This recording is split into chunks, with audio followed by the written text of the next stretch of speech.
ላይቭ ላይ ሆና በሽጉጥ ተመታ የተገደለች እጅግ በጣም የምታሳዝን ልጅ ማለት ነው። ብዙዎቹ ያዘኑበት ምክንያቱም አሟሟቷ ፊት ለፊት የታየ እጅግ ከደቂቃዎችን በኋላ ላይቭ ቁጭ ብላ ስሜቷን የተቀያየረ በነበረ ደስታን እርቋት እንደነበረ ብዙዎቹን አሳዝነውታል ማለት ነው። እንግዲህ እቺ የምታዩት እህታችን ላይቭ ላይ ሆና 7000 ሰው ላይቭ እያያት በሽጉጥ ተመታ ተገደለች። ከዛ ሁሉም ነገር ብዙዎቹን ያስገረመና ብዙዎቹ ያስደነገጠ ደግሞ እህት ጓደኛዋ ከተገደለች በኋላ እሷን መጥታ ማንሳት እሷን መጥታ ለማትረፍ መሯሯጥ ሳይሆን ላይቭን ልትዘጋው ስልኩን ልትዘጋው ነው የሮጠችው። ይሄ ማለት ጓደኛን አትመኑ፣ ጓደኛን አትያዙ፣ ሴቶች እራሳችሁን ያጠፏችኋል እንግዲህ ብለው ብዙዎቹ ጓደኛዋን በጣም አዝነውባታል። አሰላሙ አለይኩም ወራህመቱላሂ ወበረካቱ። ተናፋቂ የሆናችሁ የኢሻ ቤተሰቦች እንዴት ናችሁ? ሰላም ናችሁ ወይ? ሁላችሁንም በያላችሁበት ያለ ህዝነት ረዲታ ይለያችሁ፣ አላህ ይጠብቃችሁ። ሀገራችን ሰላም፣ ህዝባችን ሰላም አላህ ያደርግልን።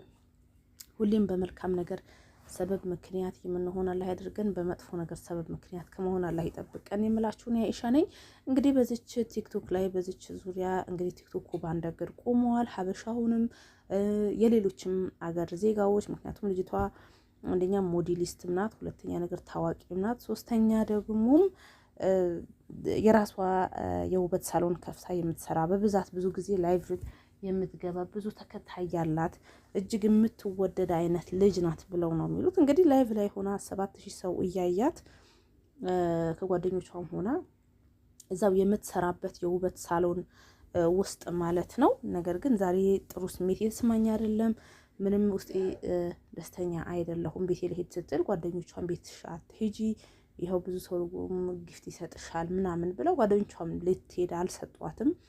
ነገር ግን እንደዛው እንደሄደች ያው ይመስለኛል የምትጠጣ ነገር አንዳንድ ነገርም ኦርደር አድርጋ እነሱን እየጠጣች ስጦታ አለሽ ምናምን ተብሎ እንግዲህ ያው ያሰማ እንትን አሻንጉሊት ነው ያመጡላት ማለት ነው። ያው ያሰማ በጣም እንደው ይጠብቀን ነው ብቻ አላህ ይጠብቀን። እና ያው እሱ አቅፋው ደስተኛ አልነበረችም ልጅቷ። ያው እንግዲህ አርቲፊሻል አይነት ውበት ብትጨምርበትም በራሷም ቆንጆ ናት፣ ሞዴሊስት ናት። እንደዚህ የውበትም ተወዳድራች አሁን ብዙ አረቦችም ሚዲያ ላይ ምናምን ነገር እያቀረቧት ነው ማለት ነው።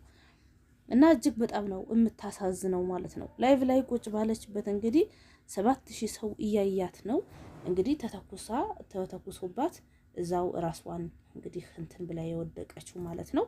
ግን ከዛ በኋላ ጓደኛዋ መጥታ እንግዲህ ያው እሷን ማንሳት ትታ እዚህ ጋር ስልኩ ላይቭ ላይ ነው። ቢሆንም አንድ ጓደኛችሁ አብራችሁ ያለ ጓደኛችሁ አስቡት እስቲ ላይቭ ላይ ሆኖ ሞተ ወይም ደግሞ አጠገባችሁ ሆኖ ሞቶ ስልክ አይደለም ለምን አንድ ሰው ራቆት እንኳን ራሱ ቢሆን ደንግጦ የሚያነሳው ያ የወደቀውን ሰው ነው እንጂ የሚለብሰውን ልብስን አይደለም። እና በጣም እሷ ግን መጥታ ስልኩ ዘጋችሁ። ያኔ ከዚህ ሞት ጀርባ እሷ ትልቅ እንትን አለ። እንግዲህ አሁን አንዳንድም አረቦች ሲያወሩት እንደሰማሁት የገደላት ብዙን ጊዜ ደግሞ ተፈራው ነበር፣ በተከታታይ ሜሴጅ ምናምን ነገር ይልክባት ነበረ እና የገደላት ኤክሷ ወይም ደግሞ የተለያየችው ፍቅረኛዋ ነው ይሄ ነገር ያደረገው ምናምን ብለው ነው ያሉት። እና በአጠቃላይ እዚህ ጋር ልል የፈለኩት ሰዎች ሰው በመግደል አንድ ሰው እኔ ምን እንደሚጠቀም አይገባኝም እውነት ለመናገር። ጓደኛ የፈለገ አሁን ሰለ እነዚህ በጣም እድሜ ከነሱ ታንሳለች፣ የሚበልጧት ናቸው ጓደኞቿ። እሷን ጋር ራሱ ተቀጥረው የሚሰሩትም ቢሆኑ እነሱ ይበልጧታል። ነገር ግን እሷ በሀብት በምን ስለበለጠቻቸው ሰው ስለሚወዳት ብቻ ግን እንዲህ ማድረግ ለእሷ ሞት መተባበር ግን አልነበረባቸውም። እውነቴ ነው የምላችሁ። አንዳንድ ጓደኛ እኮ ከቤተሰቢ በላይ ነው የምንለው ጓደኛ በቃ ከኔ ከቤተሰቢ በላይ ነው ብለን ሰው እናምናለን። ነገር ግን በዛ ልክ ሰው ማመን እንደሌለብን ነው አንዳንዴ ጓደኛም ያስብላል።